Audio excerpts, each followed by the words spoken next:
दिलचस्प पौराणिक कथा में आज हम सुनेंगे श्री कृष्ण और एकलव्य की कथा।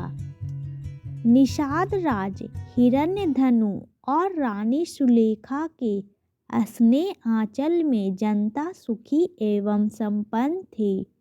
राजा राज्य का संचालन परिषद की सहायता से करता था।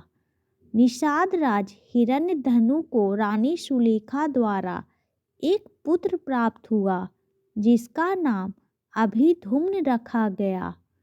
प्रायः लोग उसे अभय नाम से बुलाते थे। 5 वर्ष की आयु में एकलव्य की शिक्षा की व्यवस्था कुलीय गुरुकुल में की गई।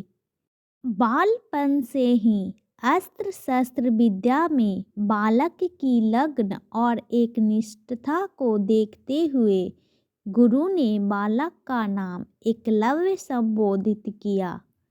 एकलव्य के युवा होने पर उसका विवाह हिरण्यधनु ने अपने एक निषाद मित्र की कन्या सुनीता से करा दिया।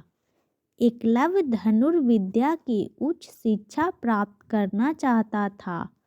उस समय धनुर्विद्या में गुरु द्रोण की ख्याति थी, पर वे केवल ब्राह्मण तथा क्षत्रिय वर्ग को ही शिक्षा देते थे और क्षुद्रों को तो शिक्षा देने के लिए कट्टर विरोधी थे। महाराज हिरण्यधनु ने एकलव्य को काफी समझाया कि द्रोण तुम्हें शिक्षा नहीं देंगे, पर एकलव्य ने पिता को मनाया कि उनकी शस्त्र विद्या से प्रभावित होकर आचार्य द्रोण स्वयं उसे अपना शिष्य बना लेंगे। पर एकलव्य का सोचना सही न था। द्रोण ने दुत्कार कर उसे आश्रम से भगा दिया। एकलव्य हार मानने वालों में से न था और बिना शस्त्र शिक्षा प्राप्त किए वह घर वापस लौटना नहीं चाहता था। इसलिए एकलव्य ने वन में आचार्य द्रोण की एक प्रतिमा बनाई और धनुर्विद्या का अभ्यास करने लगा। शीघ्र ही उसने धनुर्विद्या में निपुणता प्राप्त कर ली।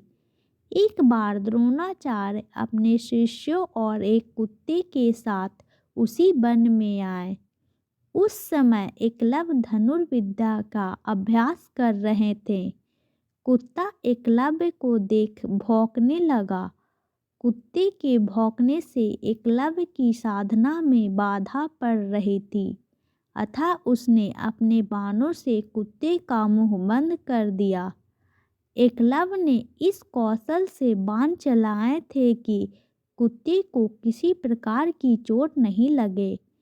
कुत्ता द्रोण के पास भागा। द्रोण और शिष्य ऐसी श्रेष्ठ धनुर्विद्या देख आश्चर्य में पड़ गए। वे उस महान धनुर्धर की खोज में लग गए।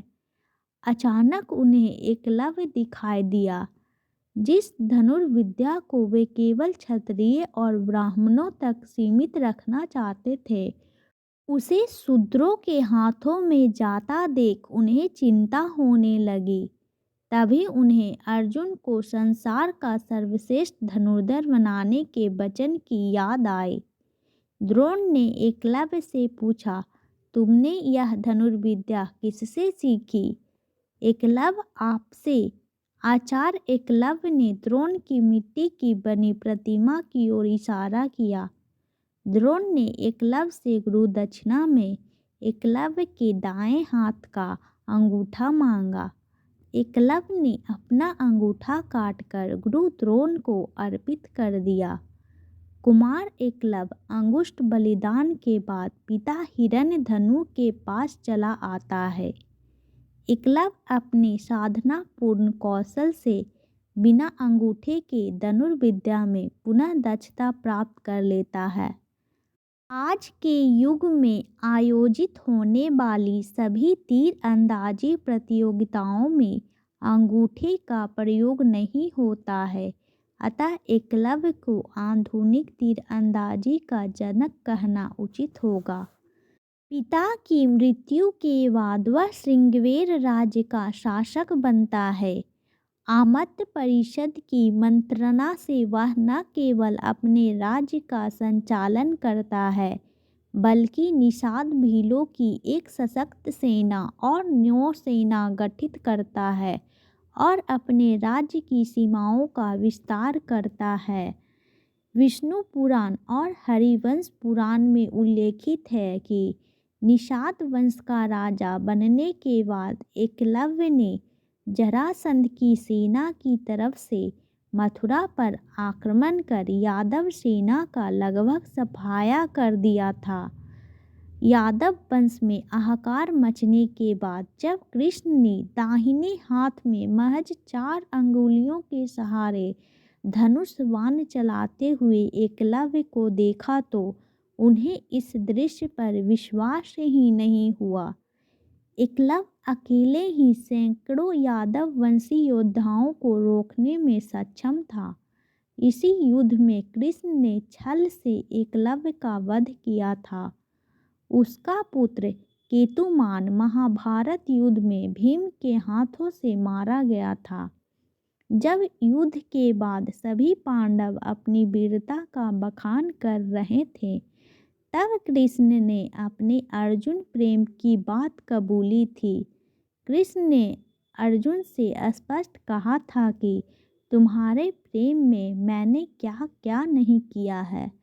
तुम संसार के सर्वश्रेष्ठ धनुर्धर कहलाओ, इसके लिए मैंने द्रोणाचार्य का वध करवाया, महापराक्रमी कर्ण को कमजोर किया और ना चाहते हुए भी तुम्हारी जानकारी के बिना भीलपुत्र एकलव्य को भी वीरगति दी ताकि तुम्हारे रास्ते में कोई बाधा ना आए।